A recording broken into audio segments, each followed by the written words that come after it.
আমাদের দাপনটি থেকে আটলান্টিক মহাসাগরের ভিতরেই হবে, সেদিনটি সামনে আসতেছে, অপেক্ষা করো। কথা বলা দেখি। আমি ভারতের 40 কোটি মুসলমানদের পক্ষ থেকে বাংলাদেশের সমস্ত মুসলমানদের বৈষম্যের জন্য দ্বিতীয়বার ধন্যবাদ মুবারকবাদ দিতে চাই। ইসরায়েলি ইহুদিরা ফিলিস্তিনের মুসলমানদেরকে 69,000 মুসলমানদেরকে, মুসলিম বাচ্চাদেরকে, ছোট ছোট বাচ্চাদেরকে, ছোট ছোট মেয়েদেরকে নির্মূলভাবে মেরে দিয়েছেন, কিন্তু গোটা পৃথিবীর মুসলমানরা ঘরে বসে থাকে না। ইসরায়েলি ইহুদিদের বিরুদ্ধে ফিলিস্তিনের মুসলমানদের পক্ষে আমরা আপনারা আন্দোলন চালিয়ে যাচ্ছি কি যাচ্ছি না? আমার বেলা কথা বলেন। গোটা পৃথিবীতে ইসরায়েলি ইহুদিদের বিরুদ্ধে ফিলিস্তিনের মুসলমানদের পক্ষে যে আন্দোলন গড়ে উঠেছে, আমি নেটের মাধ্যমে সংগ্রহ করেছে, তার ভিতর বাংলাদেশ নাম্বার 1 এসেছে।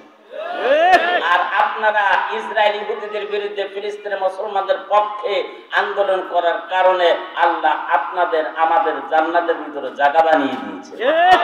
খুশি না বেজার? জান্নাতে যেতে চান কে? একটু হাত উঠান দেখি, আল্লাহকে দেখেন। আল্লাহ আপনাদের কবুল করুক, জোরে বলেন আমিন।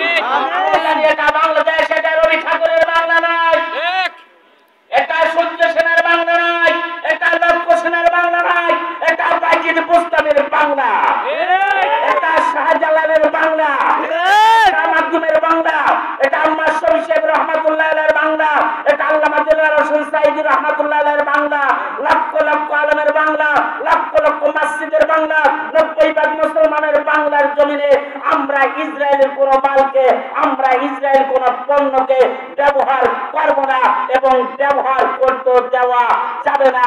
কে কে রাজি আছেন? আমরা আল্লাহকে ইনশাআল্লাহ। আল্লাহ আপনাদের কবুল করুন। আমিন। ভাই সামনের দিকে এগিয়ে আসলে ওখানে দাঁড়িয়ে থাকা যাবে না। ভাই পশ্চিম বাংলার মুখ্যমন্ত্রী মমতা ব্যানার্জির নাম আপনারা শুনেছেন কি শোনেন নাই? হ্যাঁ শুনছি। হাওয়ায় চপ্পল করে ঘোরে।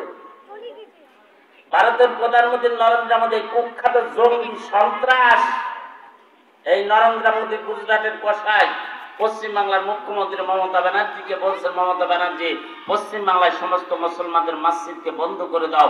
মমতা ব্যানার্জি বলেছেন নো, প্রয়োজন হলে মন্দির বন্ধ হয়ে যাবে, মুসলমানদের মসজিদ খোলা থাকবে। মমতা ব্যানার্জি কলকাতার ধর্মতলা একটা ময়দান আছে, বিশাল বড় একটা ময়দান, এখানে জনসভা করা হয়।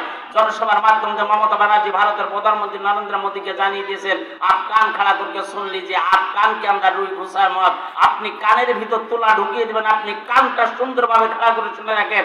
আমি যদি ইন্ডিয়াতে কখনো প্রধানমন্ত্রী হতে পারি, প্রাইম মিনিস্টার হতে পারি, অবশ্যই অযোধ্যার জমিনে মুসলমানদের বাবরি মসজিদের জায়গা আমি মমতা ব্যানার্জি বাবরি মসজিদ বানিয়ে ছেড়ে দেবো। আমার ভাইরা, বিহারের সাবেক মুখ্যমন্ত্রী লালু প্রসাদ যাদব নরেন্দ্র মোদীকে বলেছেন, আমি যদি ইন্ডিয়াতে কখনো প্রধানমন্ত্রী হতে পারি, অবশ্যই অযোধ্যার জমিনে মুসলমানদের বাবরি মসজিদের জায়গা বাবরি মসজিদ তৈরি করে ছেড়ে দেব।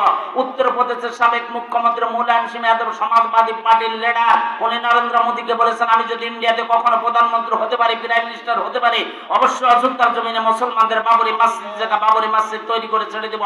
দিল্লি প্রদেশের রানিং মুখ্যমন্ত্রী অরবিন্দ কেজরিওয়াল সাহেব উনি নরেন্দ্র মোদীকে বলেছেন, আমি যদি ইন্ডিয়াতে কখনো প্রধানমন্ত্রী হতে পারি, প্রাইম মিনিস্টার হতে পারি, অবশ্যই অযোধ্যার জমিনে মুসলমানদের বাবরি মসজিদের জায়গা বাবরি মসজিদ তৈরি করে ছেড়ে দেব। কর্ণাটকের রানিং মুখ্যমন্ত্রী উনি নরেন্দ্র মোদীকে বলেছেন, আমি যদি ইন্ডিয়াতে কখনো প্রধানমন্ত্রী হতে পারি, প্রাইম মিনিস্টার হতে পারি, অবশ্যই অযোধ্যার জমিনে মুসলমানদের বাবরি মসজিদের জায়গা বাবরি মসজিদ তৈরি করে ছেড়ে দেব। বাংলা আমার ভাইরা কর্ণাটকের আপনার মুম্বাই মহারাষ্ট্রের মুখ্যমন্ত্রী উনি নরেন্দ্র মোদীকে বলেছেন, আমি যদি ইন্ডিয়াতে কখনো প্রধানমন্ত্রী হতে পারি, প্রাইম মিনিস্টার হতে পারি, অবশ্যই অযোধ্যার জমিনে মুসলমানদের বাবরি মসজিদের জায়গা বাবরি মসজিদ তৈরি করে ছেড়ে দেব। ভারতের চিত্র জগতের নায়ক মিঠুন চক্রবর্তী এই পাটাকেষ্ট 100 নায়ক নায়িকানের সমাবেশের মাধ্যমে সাংবাদিক সম্মেলন করে নরেন্দ্র মোদীকে জানিয়ে দিয়েছেন, আমি যদি ইন্ডিয়াতে কখনো ধারক বাহক হতে পারি, ইন্ডিয়ার প্রাইম মিনিস্টার হতে পারি, অবশ্যই অযোধ্যার জমিনে মুসলমানদের বাবরি মসজিদের জায়গা আমি বাবরি মসজিদ তৈরি করে ছেড়ে দিব। জোরে বলুন সুবহানাল্লাহ। এটা আপনারা খুশি না বেজার? যত লোকের নাম বলেছে এরা কি মুসলমান? হ্যাঁ, এরা কি ইন্ডিয়ার ছোট ছোট মুদির মতো চায়ের দোকানে চা বিক্রি করে? হ্যাঁ, আমার ভাইরা, সারা পৃথিবীর আলেম ওলামারা বলেছে, বাংলাদেশ থেকেও বলেছে যে ভারতের প্রধানমন্ত্রী নরেন্দ্র মোদী একজন কসাই। কথা বলে ঠিকই বেঠিক? মুসলমান যারা যুবক ইউটি বিশাল, আমার কথা যদি মিথ্যা আছে আমাকে স্টেট থেকে নামতে দিবা না।